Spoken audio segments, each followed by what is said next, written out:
Mireille Mathieu, la dame de l'éternelle élégance vocale, celle que l'on croyait indissociable de la rigueur artistique et du mystère le plus absolu, aurait enfin décidé de briser le silence.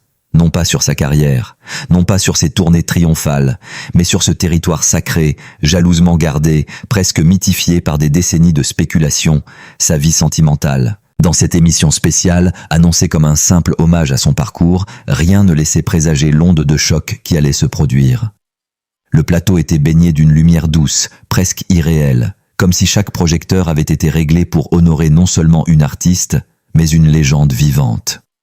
Les caméras, immobiles, semblaient retenir leur souffle. Et le public, composé de journalistes triés sur le volet, ignorait encore qu'il s'apprêtait à assister à un moment que certains qualifieraient plus tard de basculement historique dans l'intime d'une icône. Lorsque Mireille entra, le temps sembla se plier. Son port était toujours aussi noble, son regard toujours aussi précis, comme capable de lire au-delà des apparences. Elle salua avec cette sobriété qui a toujours été sa signature, mais quelque chose avait changé. Une tension subtile, une densité dans le silence. Comme si, derrière le sourire maîtrisé, une vérité attendait depuis trop longtemps d'être libérée. Le journaliste, conscient de marcher sur une ligne invisible entre respect et curiosité, posa la question avec prudence, presque en tremblant. « Mireille, des décennies durant, vous avez protégé votre vie privée avec une constance remarquable. Mais aujourd'hui, certains murmurent qu'un chapitre inédit de votre existence pourrait enfin être révélé. Un silence, long, pesant, délicatement cruel. Puis elle baissa légèrement les yeux. Ce geste presque imperceptible fit basculer l'atmosphère. Ce n'était plus une interview, c'était une confession en suspens. Je n'ai jamais aimé les déclarations spectaculaires, dit-elle finalement, d'une voix douce mais ferme, comme un violon qui refuserait de fausser une seule note. Ma vie a toujours appartenu à la musique, et à ce que je pouvais offrir au public sans détour. Mais cette fois, quelque chose vacilla dans sa respiration. Une infime hésitation, comme une porte intérieure qui s'entr'ouvre après des années de verrouillage. Cependant, il arrive un moment dans la vie où le silence devient plus lourd que la parole. Le studio entier sembla se figer. Les regards se croisèrent, incrédules, suspendus à une phrase qui n'avait pas encore révélé toute sa portée. Et pourtant, déjà, elle transformait l'air. Mireille inspira profondément. Et dans ce souffle, il y avait des décennies de retenue, des océans d'émotions contenues, des histoires jamais racontées. Oui, dit-elle enfin. Un mot simple, mais chargé d'une puissance presque irréelle. Oui, il y a eu un amour profond, discret, protégé du monde comme on protège une flamme du vent. Un murmure parcourut le plateau, aussitôt étouffé par le respect instinctif que sa présence imposait. Elle continua, plus lentement, comme si chaque mot devait franchir une frontière invisible. Et oui, il y a eu un engagement, une union intime, loin des regards, loin des projecteurs. Un choix de vie qui n'appartient qu'à moi et à celui qui a partagé ce chemin. Le mot « union » résonna comme un coup de cloche dans l'imaginaire collectif. Rien n'était dit avec excès, rien n'était livré avec sensationnalisme. Et pourtant, tout était bouleversé. Le journaliste, visiblement ému, tenta de reprendre la parole, mais s'arrêta avant même de formuler une question. Car il comprenait que ce moment n'appartenait plus à l'interview. Il appartenait à une confidence rare, presque sacrée. Mireille, elle, ne cherchait ni approbation ni mise en scène. Elle semblait au contraire libérée d'un poids ancien, comme si le simple fait de prononcer ses vérités avait ouvert un espace nouveau en elle. « On a souvent écrit mon histoire à ma place », poursuivit-elle avec une intensité calme. « On a souvent imaginé des chemins que je n'ai jamais empruntés. Mais la vérité est parfois plus simple et plus profonde à la fois. » Sa voix trembla légèrement sur le dernier mot, non pas de faiblesse, mais d'émotion contenue trop longtemps. À cet instant précis, le plateau devint presque irréel. Les techniciens eux-mêmes semblaient suspendus à une sorte de respect silencieux. Aucun bruit parasite, aucun mouvement superflu. Seulement cette femme, face à une vérité qu'elle venait de déposer comme on dépose une offrande. Cet amour n'a jamais été un spectacle, ajouta-t-elle. Il a été une force, un refuge, une évidence silencieuse dans un monde qui parfois exige trop de bruit. Et dans ces mots, il y avait une forme de grandeur inattendue. Non pas celle des révélations tapageuses, mais celle des vérités assumées avec dignité. Une noblesse rare, presque ancienne, comme si elle appartenait à une époque où l'on protégeait encore ce qui était précieux. Le journaliste osa enfin une question, presque chuchotée. Pourquoi aujourd'hui? Pourquoi maintenant? Mireille sourit légèrement, un sourire fragile mais lumineux, comme une étoile qui refuse de s'éteindre malgré le temps. Parce que le temps ne détruit pas toujours les secrets, répondit-elle. Parfois, il leur donne simplement la permission d'exister. Un frisson parcourut l'assemblée. Certains baissèrent les yeux. D'autres essuyèrent discrètement une émotion inattendue. Car ce n'était pas seulement une révélation. C'était une leçon de vie enveloppée dans une confession. Et pourtant, elle ne s'arrêtait pas là. Je n'ai jamais cherché à cacher par honte, poursuivit-elle. J'ai simplement voulu protéger ce qui était pur, ce qui ne devait pas être exposé au jugement, ni transformé en spectacle. À mesure qu'elle parlait, son regard semblait s'éclairer d'une force nouvelle. Comme si, en dévoilant une partie de son histoire, elle retrouvait aussi une partie de sa liberté. Les grandes voix, dit-elle alors, avec une douceur presque solennelle, ne vivent pas seulement sur scène, elles vivent aussi dans les silences qu'elles choisissent. Cette phrase sembla suspendre le temps lui-même. Même les caméras paraissaient immobiles, comme si elles avaient compris qu'aucun montage, aucune coupure ne pourrait jamais restituer la densité de cet instant. Le journaliste, visiblement bouleversé, murmura « C'est une révélation qui va marquer », mais elle l'interrompit avec douceur. « Ce n'est pas une révélation », corrigea-t-elle, « c'est une vérité qui retrouve simplement sa place. » Et dans cette nuance, tout bascula encore une fois. Car il ne s'agissait plus d'un scoop, ni d'un événement médiatique. Il s'agissait d'un retour à soi, d'une réappropriation intime d'une histoire longtemps protégée des regards, d'un équilibre retrouvé entre la femme et l'artiste, entre la lumière et l'ombre. Le plateau resta silencieux encore longtemps après ces mots. Personne n'osa briser ce fragile équilibre. Comme si une simple parole supplémentaire aurait pu troubler quelque chose de précieux, d'irremplaçable. Et Mireille, elle, resta là, droite, calme, presque lumineuse dans sa simplicité retrouvée. Comme une note finale qui continue de vibrer après que la musique s'est arrêtée, remplissant encore l'espace d'une émotion invisible mais persistante. Son regard se perdit un instant dans le vide du studio, non pas avec mélancolie, mais avec une forme de paix inattendue, une paix conquise, non donnée. Mais à peine ce silence semblait-il s'être installé comme une couverture fragile sur le plateau qu'une vibration invisible commença à traverser les murs du studio. On aurait dit que le monde extérieur, resté jusque-là tenu à distance par les vitres épaisses et les lumières contrôlées, venait soudain de se rappeler qu'il existait. Dans les coulisses, des téléphones s'allumaient déjà. Des messages circulaient à une vitesse presque irréelle. Les réseaux, les rédactions, les agences de presse, tout s'embrasait en silence. Et pourtant, sur le plateau, Mireille Mathieu restait immobile, inaltérable, comme si ce tumulte naissant n'avait pas encore le droit d'atteindre l'espace sacré qu'elle venait d'ouvrir. Le journaliste, encore sous le choc de ce qu'il venait d'entendre, tenta de garder une contenance professionnelle, mais sa voix trahissait une émotion difficile à masquer. Cela signifie que vous avez toujours vécu cet amour à l'abri du monde, pendant toutes ces années de gloire, pendant les tournées, les enregistrements, les hommages internationaux. Elle inclina légèrement la tête. Son regard se fit plus lointain, comme si chaque époque de sa vie défilait désormais devant elle avec une clarté nouvelle. « Oui », répondit-elle simplement. « Même lorsque les projecteurs étaient un des plus forts, même lorsque les salles étaient pleines à craquer. Il existait une autre lumière, plus discrète, celle qui ne demandait rien, celle qui ne jugeait pas. » Un léger tremblement passa dans sa voix, presque imperceptible. Mais dans ce micro-mouvement, il y avait toute une vie. Dans les coulisses, une assistante de production porta la main à sa bouche, incapable de cacher son émotion. Un ingénieur du son détourna le regard, comme s'il venait de surprendre quelque chose d'indécent dans sa beauté même, une vérité trop pure pour être simplement retransmise. Et déjà, les premières réactions en direct affluaient sur les écrans de contrôle. Les producteurs échangeaient des regards paniqués, non pas de peur, mais de conscience. Ils comprenaient qu'ils ne contrôlaient plus rien. Ce moment leur échappait. Il appartenait désormais à l'histoire. Sur le plateau, Mireille poursuivait avec une sérénité étrange, presque majestueuse. On m'a souvent demandé pourquoi je n'avais jamais exposé ma vie privée. Pourquoi je n'avais jamais répondu aux attentes du public en matière de confidence personnelle.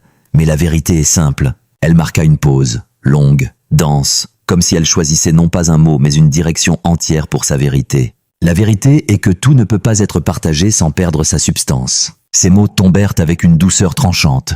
Ils ne cherchaient pas à convaincre. Ils constataient. Le journaliste, désormais presque dans une posture d'écoute absolue, osa une nouvelle tentative, plus intime, plus risquée. Et cet homme, celui que vous appelez votre compagnon de vie, comment avez-vous réussi à préserver cela dans un monde où tout finit par être exposé? À cette question, un léger sourire apparut sur les lèvres de Mireille. Un sourire différent des précédents, moins public, plus intérieur, presque secret lui-même. En refusant de le transformer en histoire, dit-elle, en refusant de le transformer en image, en refusant de le transformer en produit de curiosité. Elle inspira doucement, comme si elle se rappelait un souvenir qu'elle n'avait jamais laissé s'effacer. Nous avons choisi une existence parallèle, une existence sans bruit inutile. Et dans ce silence, tout était plus fort. Un frisson parcourut à nouveau le plateau. Cette fois, ce n'était plus seulement de l'émotion. C'était une forme de respect profond, presque religieux, envers cette manière de vivre à contre-courant d'un monde saturé d'expositions permanentes. Mais dehors, la tempête médiatique commençait à prendre une ampleur colossale. Les chaînes d'information interrompaient leur programme. Les bandeaux défilaient déjà avec des mots comme révélation, confession, mariage secret, vérité inattendue.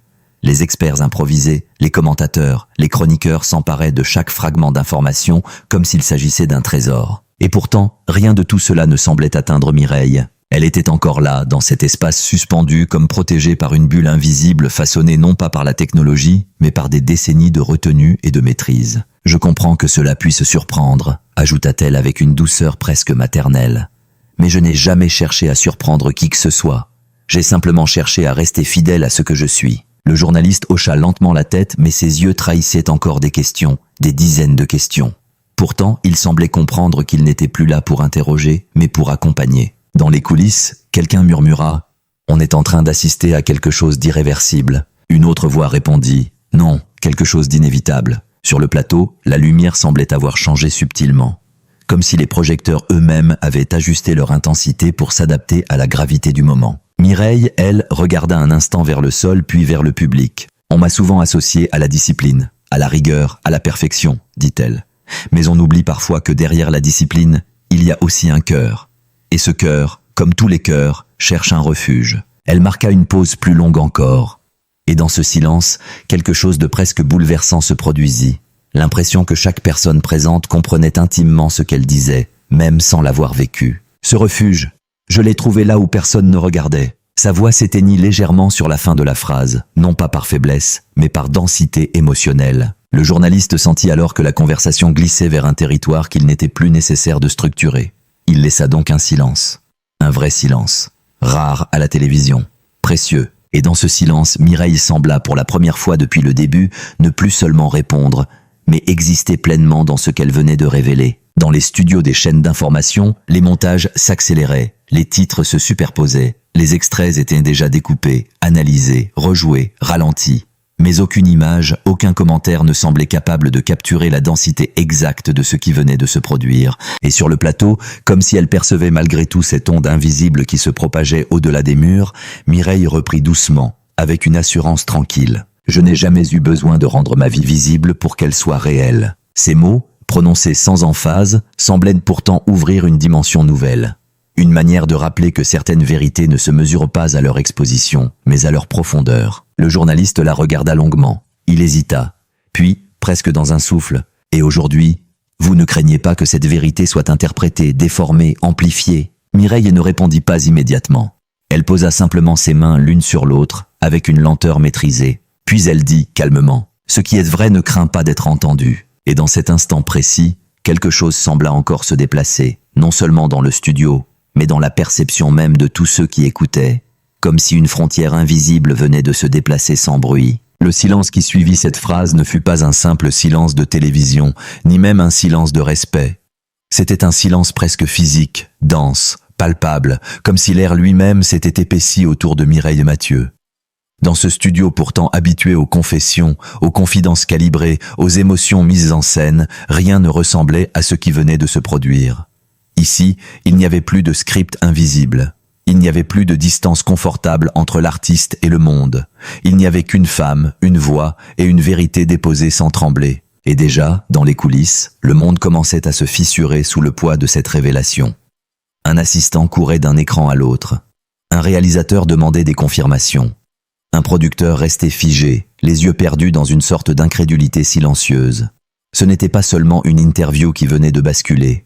C'était une image publique construite sur des décennies, patiemment, avec une rigueur presque monastique, qui venait soudain de révéler une profondeur insoupçonnée. Sur le plateau, le journaliste sentit que la dynamique avait changé. Il ne dirigeait plus rien, il accompagnait. Sa voix, lorsqu'il reprit la parole, était plus basse, presque respectueuse. « Mireille, Ce que vous venez de dire va bouleverser des générations de personnes qui vous ont toujours perçu comme une figure de pureté artistique, presque distante de toute vie privée. » Elle tourna légèrement la tête vers lui. Son regard était stable, mais chargé d'une lumière intérieure difficile à décrire, comme si quelque chose en elle avait cessé de se défendre. « Je n'ai jamais été distante, » répondit-elle doucement. « J'ai simplement protégé ce qui devait l'être. » Elle marqua un léger temps d'arrêt, puis ajouta avec une intensité plus subtile. On confond souvent la réserve avec l'absence, mais la réserve est une présence silencieuse. Ces mots semblèrent flotter dans le studio comme des particules invisibles. Même les techniciens semblaient suspendus à cette idée, comme s'ils redécouvraient soudain la nature même de leur métier. Capter l'indicible sans jamais le dénaturer. Et pourtant, dehors, l'indicible était déjà devenu un événement mondial. Les rédactions s'étaient emparées de chaque syllabe. Les extraits étaient diffusés en boucle. Des analystes improvisés tentaient de décrypter la portée symbolique de cette confession. On parlait de tournants, de révélations tardives, de mythes réinventés. Mais aucun mot ne semblait suffisant.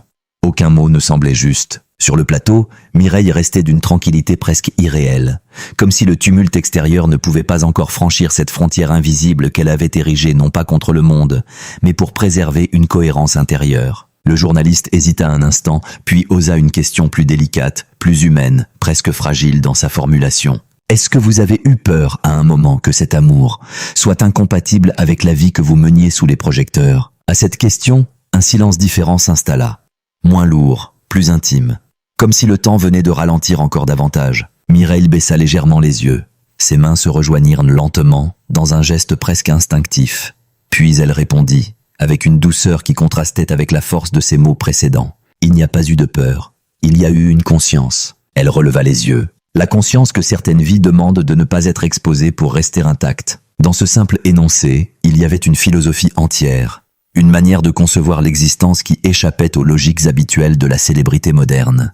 Une manière de dire que la vérité n'est pas toujours faite pour être exhibée, mais parfois pour être préservée comme une flamme fragile dans le vent du monde. Dans les coulisses, quelqu'un murmura presque involontairement.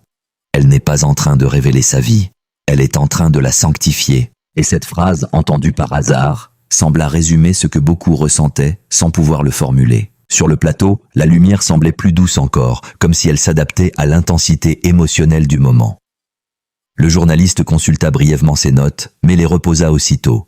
Il comprit qu'aucune question préparée ne pouvait rivaliser avec la sincérité brute de ce qui était en train de se dérouler. « Mireille, reprit-il finalement, vous avez construit une carrière exceptionnelle, une carrière qui traverse les générations. Pensez-vous que cette révélation change la manière dont le public doit comprendre votre parcours ?» Elle prit une inspiration lente, et pendant un instant, elle sembla écouter non pas la question, mais quelque chose de plus vaste. « Non, répondit-elle simplement. Cela n'a rien à changer, cela explique seulement que derrière chaque voix, il y a une vie. Et derrière chaque vie, il y a des choix invisibles. » Un léger mouvement traversa le public. Certains hochaient imperceptiblement la tête. D'autres semblaient absorbés par une réflexion silencieuse. Comme si, à travers elle, ils redécouvraient une vérité universelle qu'ils avaient oubliée. Mais plus le temps avançait, plus la pression du monde extérieur devenait perceptible. Les écrans de contrôle affichaient des chiffres de diffusion qui explosaient. Les plateformes numériques s'embrasaient. Le nom de Mireille Mathieu circulait avec une intensité inhabituelle, presque électrique. Et pourtant, au centre de cette tempête, elle restait immobile. « Je n'ai jamais cherché à être un mystère », ajouta-t-elle soudain. « Le mystère vient souvent de ce que les autres projettent. » Le journaliste la regarda longuement, puis répondit avec une sincérité rare à l'antenne. « Mais parfois, ce mystère devient une forme de légende. » Elle esquissa un sourire léger, presque imperceptible, mais profondément humain. « Les légendes ne sont pas choisies, dit-elle. Elles se construisent malgré nous. » Un frisson traversa encore le plateau. Non pas celui de la surprise, mais celui de la reconnaissance. La reconnaissance d'une vérité simple, mais rarement entendue dans sa forme la plus pure. Dans les coulisses, une porte se referma doucement. Quelqu'un venait d'entrer ou de sortir, difficile à dire. Le monde semblait désynchronisé, comme si le temps du studio et celui de l'extérieur ne fonctionnaient plus sur la même fréquence. Et Mireille, toujours présente, toujours droite, semblait désormais incarner autre chose qu'une simple artiste interrogée sur sa vie privée. Elle était devenue le centre d'un récit qui dépassait la télévision, dépassait l'instant, dépassait même la curiosité collective. Elle inspira une dernière fois, et sa voix reprit, plus basse encore, presque comme une confidence adressée non plus aux journalistes mais à l'espace lui-même.